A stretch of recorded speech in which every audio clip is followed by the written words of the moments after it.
the high table, on an undershelf, was her medical bag, and she had 3. She'd sewn the leather satchels herself, and each had a different coloured wool handle, so she knew which to grab if it were an emergency. Red for battle, blue for childbearing, green for illness.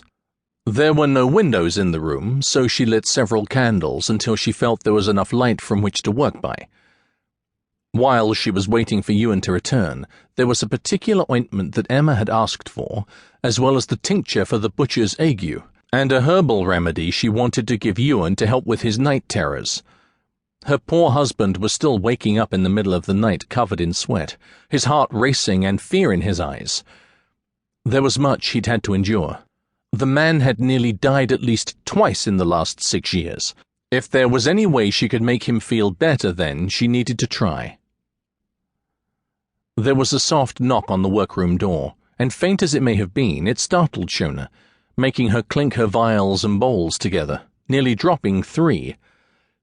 "Come in," she called, righting the containers, and sending up a prayer of thanks that any damage had been avoided. Ewan opened the door, filling the expanse with his broad, muscled body. "I'm sorry it took longer than I expected." Shona smiled indulgently. "I would wait forever for ye." Ewan covered the few feet of distance between them in a single stride, tugging her into his arms and planting a kiss on her mouth. She sighed against him, leisurely wrapping her arms around his waist. "You're too good for me," he murmured. "Never. We are a perfect pair." She meant the words wholeheartedly, but that didn't stop the nervous thump of her heart against her ribs. Had he come to tell her about MacLeod? How much danger was Rory in? Ewan held her at arm's length, gazing at her for a long moment before he spoke. "We had a visitor." She swallowed down her nerves. "I saw." "I gather ye know it was MacLeod."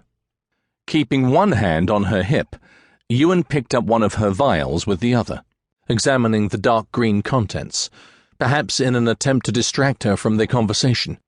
She softly disengaged herself and took the vial, setting it right where she'd had it. "Was he here for Logan?" "Please say I." "Nay, love." "Ye?" "Please say I." "Nay, he was looking for ye." "Me?"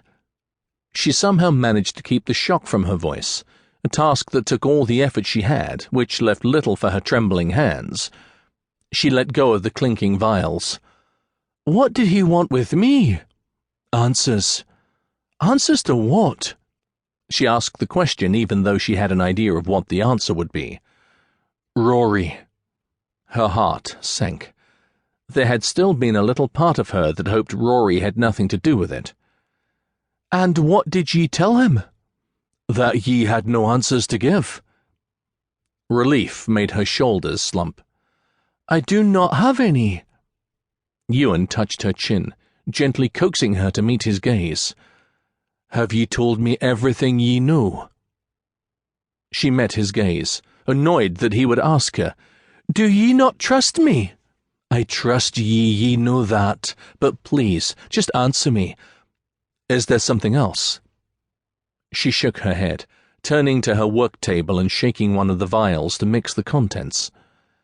Aye, there was something else, but nothing to do with Rory. She was not yet ready to share with him the secret she'd been holding onto for a while now. The secret she and Emma had divulged to each other. That she was not from this time. She couldn't tell him until she knew for certain. She didn't even know what time she was from. A small part of her was beginning to suspect that Rory would not be found by anyone, because he wasn't here anymore to be discovered.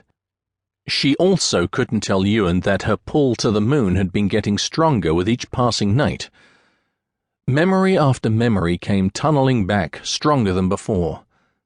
The strange woman in her visions, herself, reading a book and drinking a glass of wine, standing on a boat with thick sails and breathing in the salted air, riding on a large, fast-moving, overlong iron wagon full of people, frantically scribbling in a journal, and one thing she was familiar with, picking herbs.